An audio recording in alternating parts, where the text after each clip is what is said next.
nation. Another serial killer is in the news. This killer does not fit the typical profile. 6 men shot in cold blood. She was a danger to any man she picked up on the highway. A brutal killer stalks the state of Florida. Hey, you want to help me make some money? I really feel she was evil. One of the most evil people I've ever been around. Highway hooker turns serial killer. She hated men. That's exactly why she killed.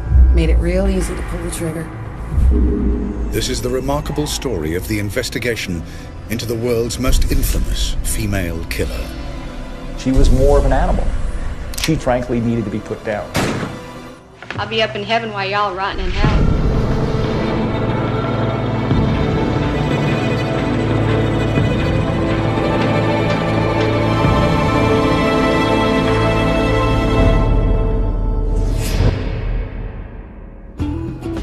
Daytona, Florida's most famous beach and a magnet for holidaymakers and America's retired. As the 1980s draw to a close, a dark cloud is brewing over the Sunshine State. December the 1st, 1989. Police recover an abandoned vehicle. The car has been stripped of ID and wiped clean of prints. The owner is missing. Lieutenant Steve Binniger is initially unconcerned. A lot of people go missing in this state because it's a very transient state. I mean, the state of Florida attracts people from literally worldwide. A gruesome discovery 5 miles away from the abandoned car plunges detectives into a murder investigation. Police struggle to identify the corpse. Decomposition takes place pretty fast in Florida with the humid weather and the heat and everything. And with the animal activity, also the bug activity. Senior crime lab analyst Merv Stevens is familiar with the difficult process of identifying bodies. A lot of times the performing doctor will go ahead and remove the hands, send them to a crime laboratory, and then I may have a day or two to work on them. It's a very tedious process, something that we don't look forward to doing, but somebody has to do it. From the fingerprints, police identify the victim as divorced electrician Richard Mallory, shot 4 times with a .22 caliber pistol. What are you doing? Mallory was on his way to Daytona when he was shot and robbed, but for items of little value. Detective Brian Jarvis tries to work out a motive for the murder. When you're doing a criminal investigation, you look at every possibility you can so you don't miss something. But police have little to go on, and the trail goes cold. Then, 3 murders in 3 months. Divorcee David Spears. Soon to be married Charles Koskadden. And family man Troy Burris. Investigators notice a chilling similarity in each of the killings. Each of these cases involved somebody being killed with a .22 caliber, which is typically more of a woman's gun. People don't usually use a .22 caliber gun to do murders, and yet we have 3 of them right in Central Florida. It's not a powerful weapon and is usually used for self-defense. The same small caliber gun was used to kill Richard Mallory, and there is a similar pattern to all 4 murders. They were in a vehicle. They were white. They were male, my age or even just a little bit younger. The seats in the vehicles were pulled to their forwardmost position, and that would be a common thread, which is a little unusual. But as police begin to make the connections between these murders, a killer continues to stalk Florida's highways. Come on in. Retired police chief Charles Humphreys is on his way home to his wife of 35 years when he stops to pick up a hitchhiker.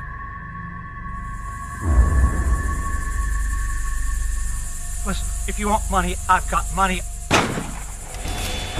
With a fifth man lying dead, police are rocked by the realization they are hunting a serial killer. A task force is set up to analyze the murders and draw up a profile of the killer. What kind of person could get close enough to all of the victims to perpetuate this crime?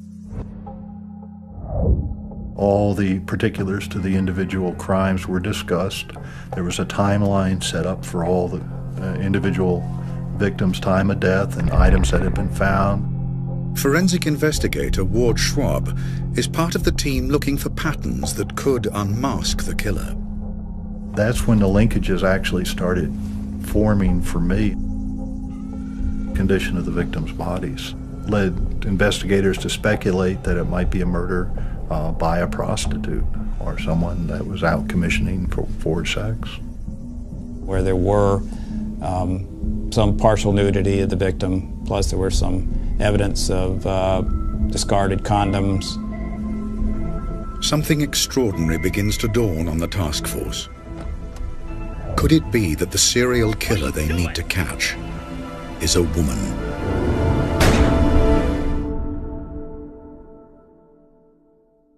Get out of the car! 5 men shot. Their bodies and cars scattered across Florida's interstates. Just move now. County detectives believe they have a highly unusual case on their hands. They suspect the killer they are looking for is female, soliciting along the highways to get close to the men she robs and murders. There was no other documented female serial killers that we could think of. You wonder, how do they act as compared to a male serial killer? The 5th and latest victim is retired police chief Charles Humphreys, who was returning home from his job as a child welfare officer. When we examined the body further at autopsy, it looked like he had actually been spinning and was being shot as he was turning, like he was trying to get away. The painstaking search for clues at Florida's Central Crime Lab is frustrated by the killer's attention to detail. Lab analyst Merv Stevens processes the evidence in the hope of finding a single print. The individual that was committing this crime was very methodical as far as trying to wipe down all the evidence that they knew possible that may lead the crime scene back to them. Frustrated by the lack of evidence to move the case on, unsolved crime files are reopened in a bid to try and find a lead. The case of missing missionary Peter Seams stands out. Peter Sims was a middle-aged man traveling alone on Florida's interstate. Investigators discovered that Seams' abandoned car was found not far from where the 4 other victims' vehicles were dumped. We felt there could be a very good connection here between Peter Sims' vehicle and the other homicides that were occurring. Other cars had been wiped clean, other vehicles had their license plates removed, and every other vehicle had the seat pulled forward. But with the Seams case, there's one crucial difference. The missing man's car has been crashed, and there is a vital piece of evidence inside. A bloody palm print.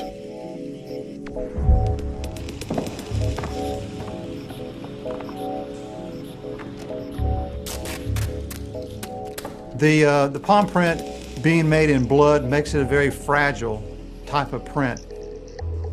If you start moving around too much, the print will actually almost just fall to pieces. It's the first definite clue for the investigators. I theorized that she had touched her forehead and noticed that she had some blood. In grabbing the armrest to release the door handle is where the palm print was found. And unless you take the armrest off, you wouldn't see the palm print. Finding the killer's print is a major break. Merv Stevens works on the critical job of analysis. But the Seams case has provided another vital lead. The police have an eyewitness account from a local resident who was close to Seams' car on the day it was crashed and then dumped. There were a couple people outside of her house using her hose. She noticed they had blood on them, and they were rinsing the blood off. Detectives are staggered. A whole new twist is added to the investigation. The sketch, based on the eyewitness's account, shows not one, but two female suspects. Do investigators now have two serial killers on their hands? It was overwhelming. I can remember my first thought is, what do we do next? But detectives have little time to think before another body is discovered. Normally with a body dump, you have some other evidence there. In this particular case, there was none. It appeared to me that someone had gone to great lengths to try and hide the identity of the decedent. The seventh victim is identified as trucker and reserve police officer Walter Antonio. What forensics notice at the crime scene is vital. We could see indentations on his hands where he had rings that had been removed. We saw an indentation on his wrist where a wristwatch had been removed, but none of those were in the immediate area. If detectives could locate these missing possessions, they could lead directly to the killer. Police begin an extensive search of Florida's pawn shops in the hope of finding evidence. $30. Sign here. But they know time is not on their side. We realized that the frequency of the homicides was increasing. And we knew we had to act quickly because we didn't want to have anybody else killed. The police go public with the sketches of the suspects. It's a subject that seems to horrify and fascinate us at the same time. Another serial killer is in the news. This killer does not fit the typical profile. It was a tough decision because once you release that, you don't know how the public's going to react, if they're going to panic, if they're going to help, what's going to happen, and you really have to be prepared for it. And at this point, we were prepared to release them. Within hours of the report, hundreds of tips come flooding in. There was a sketch of a lady that looked very much like the lady I'd picked up the night before. It said that they suspected there might be a woman going around as a serial killer, and it said, you know, if you've had an encounter with anybody that resembles this person, you know, contact the police. So I told my wife, I said, I should probably give the police a call, and I did. Ted Teschner is one of many who respond to the appeal for information. I was heading north on the road and pulled over because I thought at the time that you know, a lady getting picked up by some guy might get hurt. And I thought I was doing a nice thing by picking her up. And I said, well, you know, you're welcome to take a ride in there. She got into the car. She had a bag that she was fidgeting with in her hands. She asked me, you know, do you think I'm a prostitute? And I thought, well, that's a strange question. I said, no, I just thought you were a lady that was in need of a ride. I wasn't picking her up to get those services, so, you know, she didn't want to stay with me long. The investigators can now begin to build a profile of the suspects. The leads coming in were pretty good. You don't always get that lucky. They point to two women who stay in the Daytona area, who match the description of the eyewitness sketch. Part of the leads indicated that they had stayed at the Fairview Motel under the name of Cammie Marsh Green, then room number 8. We had the Volusia County Sheriff's Office check their pawn records to see if there had been anything pawned in any of these names. And what they found was that Cammie Green had actually pawned a couple of items. We got the pawn tickets from them, and one of those pawn tickets included the items that had been taken from Richard Mallory: a radar detector and a 35mm camera. Let's fill this up. Police quickly realize that Cammie Marsh Green is a false name. But the pawn shop has provided detectives with a vital piece of evidence. All right. At that time, you were required to put a fingerprint on the pawn ticket. Well, fingerprints don't lie. Thumbprint here.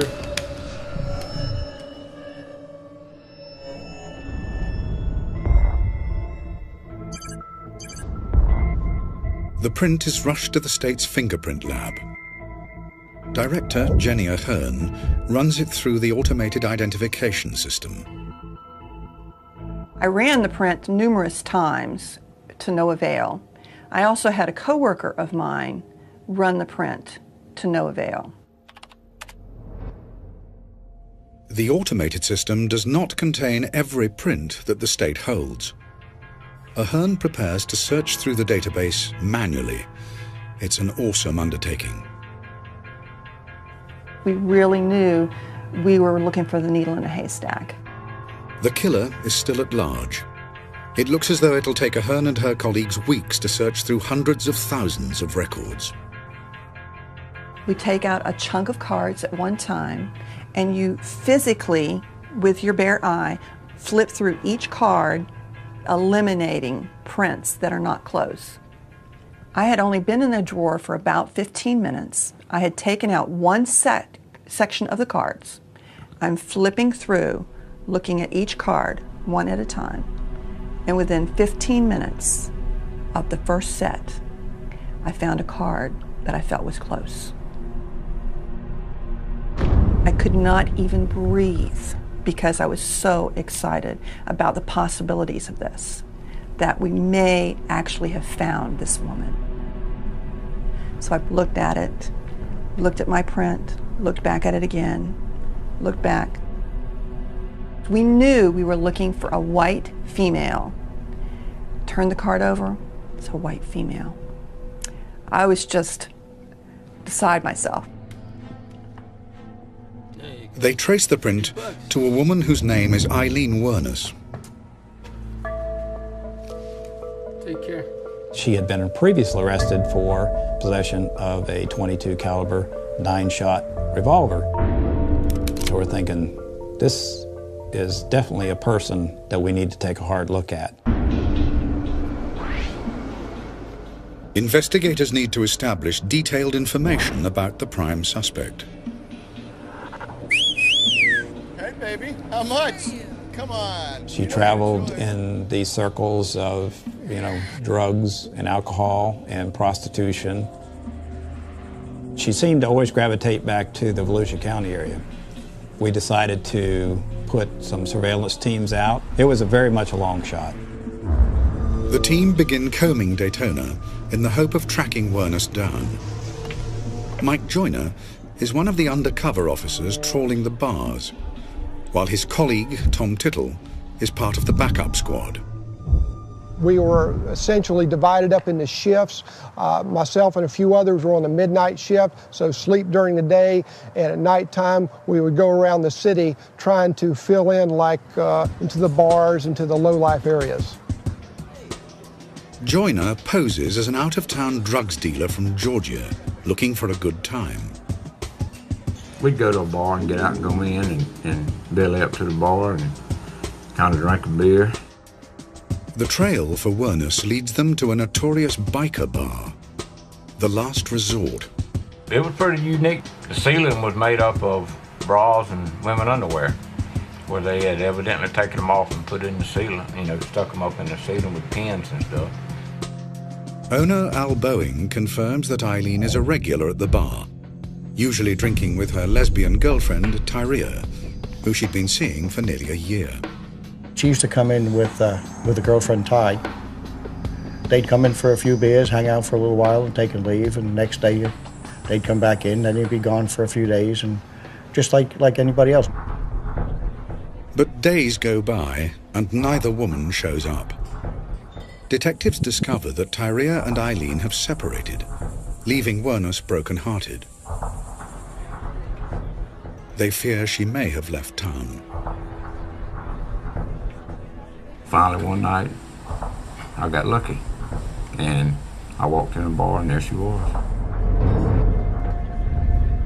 The investigators had put together as a sketch what she looked like, and there was no doubt the lady I was looking at in that bar right then was Aileen Wuornos. Going out to make some money? No, I'm not interested. Get out of here. Get out of here. She made it quite clear that she was a lesbian, and she was a streetwalker, and that's how she made her money. Have detectives finally cornered the killer? State Prosecutor Dave DeMoore knows the stakes are high. If she were to lose surveillance and go out and kill somebody, can you imagine trying to explain that to a group of journalists Why, knowing that you have the chief suspect, that you were able to lose her and she committed another murder? Want a drink? Damn right. Can Joyner lure the streetwise Wuornos into his trap? He needs to secure evidence so police can charge her with murder. If he fails, Wuornos walks free and more men could die.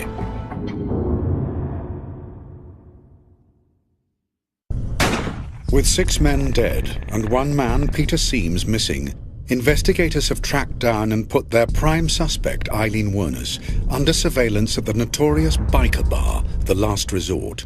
The stakes couldn't be higher. My thinking was we found her. We know where she's at. Let's don't lose her. I don't want to be her next victim. You want a drink? Damn right. 2, please. Undercover officer Mike Joyner needs hard evidence, fast, so the state can charge Wuornos with murder. How's it going? It's going. If the operation fails, more men could die. She wants cigarettes, I'll buy her cigarettes. She doesn't have any money. You want a cigarette? Yeah. As Joyner strikes up a rapport with Wuornos, his support team wait anxiously nearby. My group was set up directly across the street from the bar. There was others down the street. And so we had our wire where we could listen to all the conversation that was going on because Mike had the wire on his body. What are you hanging around for? You gonna screw or what? We conferred with the undercover officers too, because they would come and go out of the bar. These 2 guys were excellent undercovers, and I have a great amount of respect for them personally and people who can do that kind of work. As the investigation closes in on Wuornos, the team listening in agonize over what to do next. My difficulty was that my job would be to get a conviction based upon evidence that I didn't have yet. Effectively, what we had was a lot of circumstances. We could put her in a lot of places, but we couldn't put a gun in her hand. Is that the key to your hotel room over there? Is that where we're going? No. No.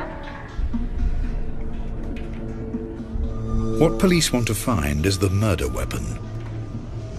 If Wuornos has a .22 caliber gun in her possession, it'll be crucial evidence. I honestly believed that she had a gun in that bag. So what you got in the suitcase? A little something sexy for later? Damn it! One more, relax. I get you another one. I'll get you another one. Relax, relax. It was starting to get intense because we knew we can't lose her. And of course, the safety of the officers was paramount. I said, we've got to arrest her. We cannot let her leave here on the back of a Harley Davidson. Do I think I was going to be the next victim? Yes, I sure do now. But if I had a family, and I sure did want to get back to them. I was ready at the last bar. The plan is for Joyner to lure Wuornos outside, so armed officers can arrest them both, making sure that Joyner's role as an undercover officer is not revealed. I said, I'm going to go get a motel room. I'm going to bring you the key. You need to go take you a bath because you stink. You okay? Just stay here, all right? I said, you stink and I stink. We ain't bathed in 2 or 3 days. I guarantee you now, some of us need some water and soap. Hey, look what I got. Look what I got. Get your bag. Let's go. Come on. Come on. Come on. Let me grab my beer. Don't get lost. Don't get lost on me here, darling. Stop! Stop! Police! What's this about? Hands behind your head. What's this all about? I didn't do anything! I didn't do anything! They had to put us in the back seat of a patrol car together. And I really jumped on her pretty hard at that point. What the hell did you do? Why were you in here? I don't know, I think they think I killed somebody. Finally, when it was over, it was like a big calm after a hurricane. Detectives hope to find the murder weapon in Wuornos' suitcase. But there's no gun inside. Now, once you take somebody into custody, there's certain time limits that you can hold them in custody depending on, the type of case. So, the clock was ticking against us. Police can only charge Wuornos with an outstanding firearms offense from the late 80s. There is real concern that without sufficient proof to charge her with murder, Wuornos could soon be back on the streets. I think I made it very clear to the investigators that they had jumped the gun, in my opinion, that I was very unhappy with their decision, that I didn't have a case that I could prosecute successfully based upon the evidence as I saw it at that point. To make a murder case, detectives have to link Wuornos to the crime scenes. Lab analyst Merv Stevens can finally compare the bloody palm print he found in missing man Peter Seam's car with an arrest print taken from Wuornos. Once I have my photograph of the area, I try to look for identifiers. In this case, this flexion crease that is appearing in the latent left and also in the inked palm print.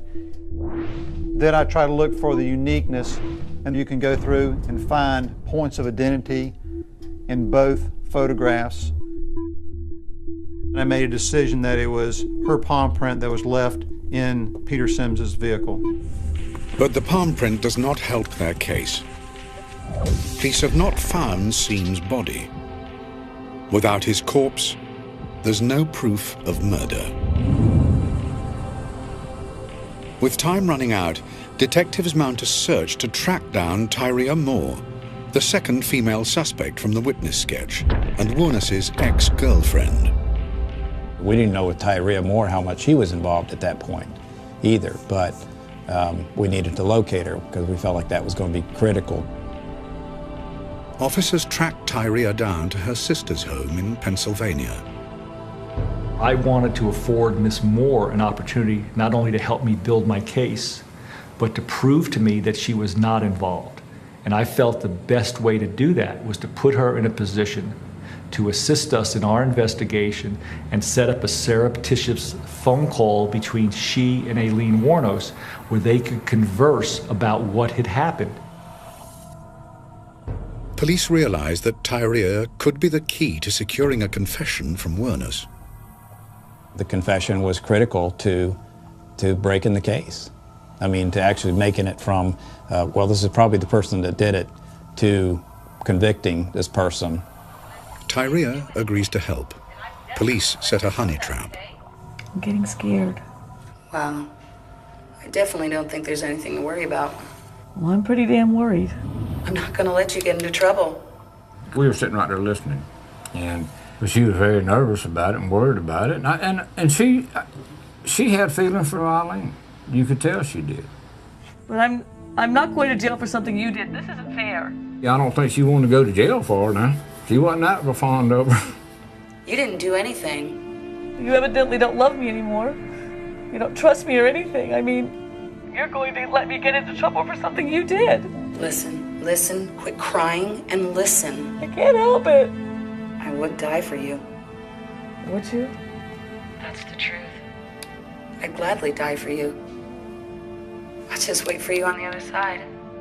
I love you. I really do love you. I love you a lot. I don't know whether I should go on living or just... I'm not going to let you go to jail. If I have to confess, I will. Aileen, we have 6 murdered victims. I want to know. It's make or break time for the case. Despite the damning honey trap call with Tyria, the police still need a full confession from Wuornos to try her for first-degree murder. As Wuornos faces a police interrogation, public defender Michael O'Neill reminds his client of her rights.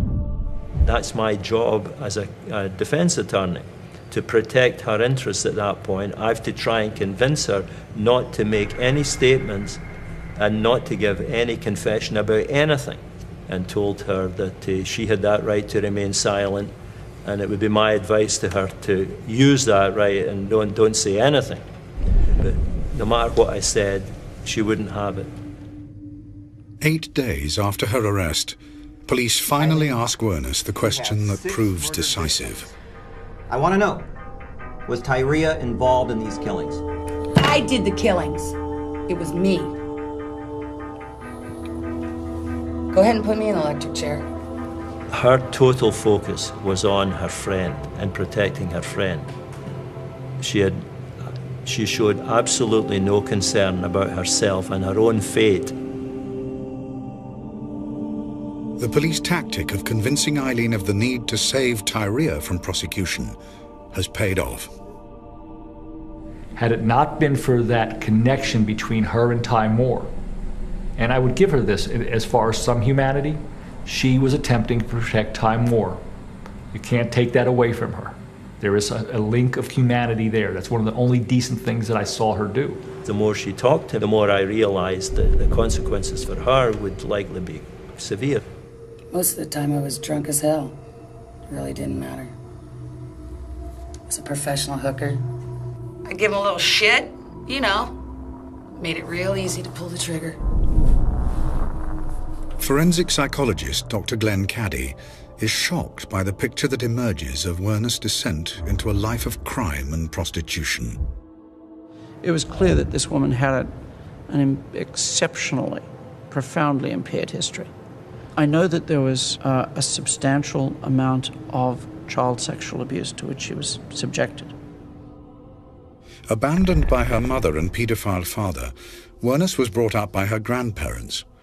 As an escape from the savage beatings from her grandfather, Laurie Wuornos, the young Aileen quickly learned to blank out her emotions and use any means by which to gain acceptance. By age 7 or 8, she was hypersexual. I believe the records indicate that she was called a cigarette pig. And the issues were that she would swap sex by age 8 or 9 for whether it be oral sex on a man or intercourse, for cigarettes and for money.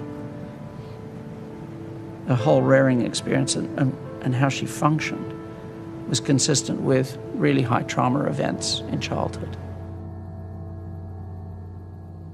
At some point in time, I think Aileen had basically said, I've had enough.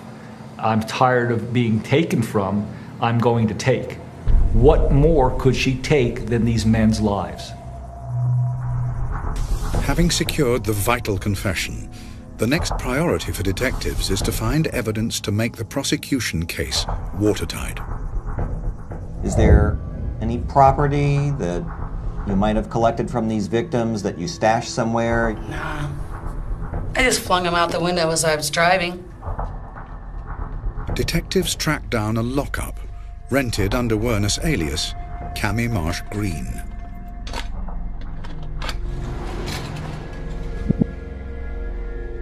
The harsh truth is revealed. Wuornos has hoarded personal possessions stolen from her murdered victims. A lot of these items were personal to the individual. They were briefcases, they were watches, they were rings. It may have been souvenirs, or it may have been a further attempt to try and hide the identities of the victims. And we were actually able to tick off items and establish what belonged to which victim. For police, this is vital evidence. For victims' families, a reminder of their loved ones. We have some hair here. Among the items is a hairbrush. Bag there. Peter Seames's son is asked to identify it.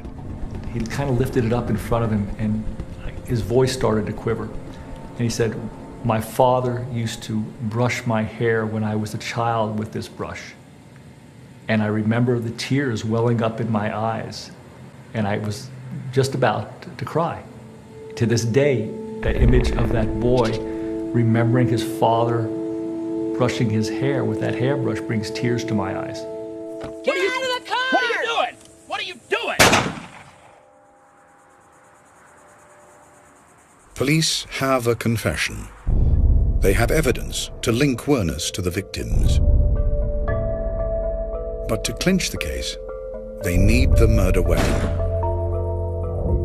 With nothing left to lose, Wuornos leads them to a small bridge close to the last resort bar. She had taken the handgun, which was a .22 revolver, a set of handcuffs, and also a pocket knife. And she'd placed them in this cloth bag and then threw them as far as she could into the water. A team of divers went in and almost immediately found the bag. But Stevens is extremely concerned about this most critical piece of evidence.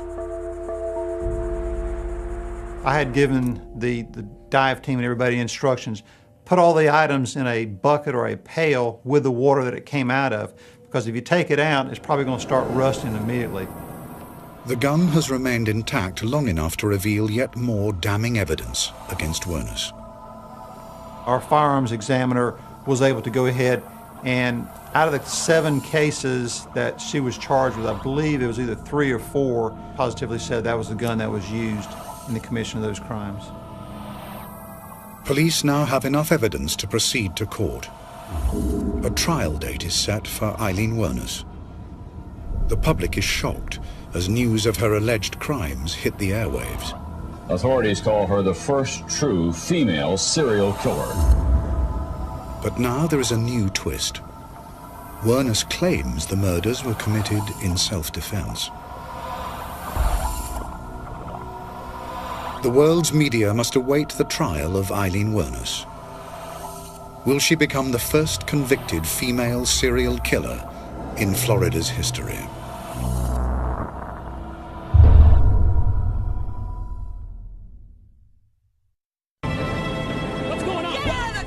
Aileen Wuornos has been arrested and charged with the serial murder of 6 men.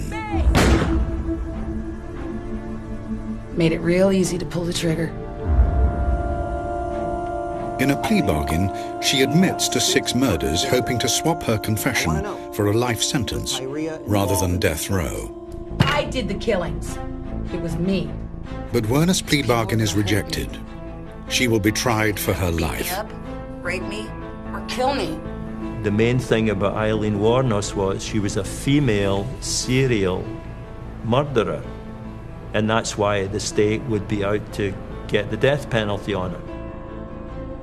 First up is the murder of Richard Mallory, Aileen's first victim. Wuornos pleads self-defense. You shot him immediately, didn't give him a chance to say anything, did you? What am I supposed to stop the clock and say, rationalize with this guy who wanted to kill me? She described herself as having her neck tied to the steering wheel by a steel cord and having it cut and bleeding. He was going to kill me. He was going to beat the living daylights out of me, choke me to death. There was no blood in the vehicle when it was found by us, no trace evidence to suggest that she had been tied to the steering wheel. Wuornos' testimony does not convince. Ex-girlfriend Tyria, who is not facing any charges, has become a state witness against her. We were sitting on the floor watching TV, and she just come out and said, I have something to tell you. And I asked her what, and she said that she had shot and killed a man that day. Their taped telephone conversation is powerful evidence against Wuornos. I don't know whether I should keep on living or if I should... No, Ty, listen. What if they don't believe me? Tyra, listen. What? I'm not going to let you go to jail or anything. Listen, if I have to confess, I will. She is found guilty, and the judge imposes the ultimate sentence. Until by warrant of the governor of the state of Florida, you, Aileen Carol Wuornos, be electrocuted until you are dead, and may God have mercy upon your course. Wuornos' claim of self-defense has failed to save her from the death penalty. But the judge had not allowed Wuornos' legal team to present evidence that her first victim, Richard Mallory, had a previous conviction for attempted rape. The fact that he had a conviction years earlier didn't put the gun in his hands. She was the one that carried the gun, she was the one that had it with her, and she was the one that took it out and shot him. When the jury advised us that they were recommending to the judge that Aileen Wuornos should be put to death, I felt it was justified. I was fine with it. I had no qualms in my heart or my mind that it was the right decision. In March 1992, Wuornos pleads no contest to the murders of Charles Humphreys, Troy Burris, and David Spears. Probably get 3 more death row sentences, and then I got to go to Pasco and Dixon for 2 more death row. How many times you got to kill me? Then, in June 1992, Wuornos pleads guilty to the murder of Charles Carskadden. The following February, she's found guilty of the murder of Walter Gino Antonio. She now has 6 death sentences on her head. The victims' bereaved families welcome the verdicts. She'd shot him 7 times. She's just evil. She's a horrible, evil person. As the body of Peter Seams is never found, Wuornos is not charged with his murder. As Wuornos waits on death row, her defense team mount an appeal against her sentence. If they can prove she's insane, she will escape the death penalty. You have the right to an appeal. Mr. Glazer, is that going to be handled by you or the public defender? Your wife and kids get raped. I would ask that you would appoint the public office. But Aileen Wuornos insists she is sane. She instructs her legal team to drop her appeal against the death penalty. They comply with her wishes. She was controlling her own death because she was a volunteer to be executed.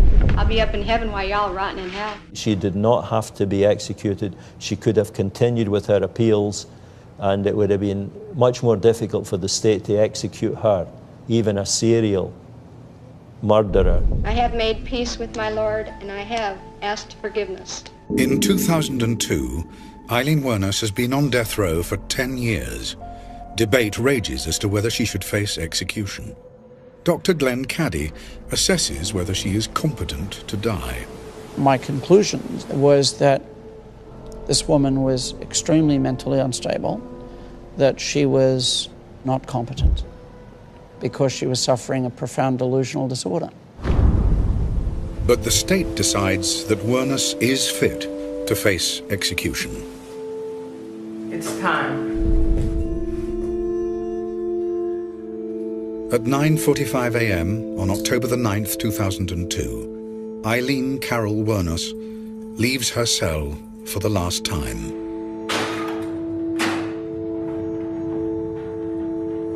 Her agenda was that she wanted to die. She had expectations that she was going to come back to Earth and that she was going to have a very powerful role to play when she came back. With the exception of killing these people, her background was one of tremendous powerlessness and ineffectiveness and loss. And so, in essence, this whole delusion was the presumption of having a new life. And so she couldn't wait to get there.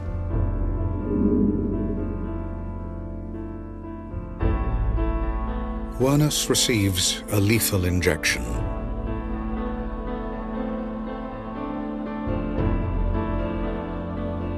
Her final statement was this exactly: I'd just like to say I'm sailing with the Rock, and I'll be back like Independence Day with Jesus, June 6th, like the movie, big mothership and all, I'll be back.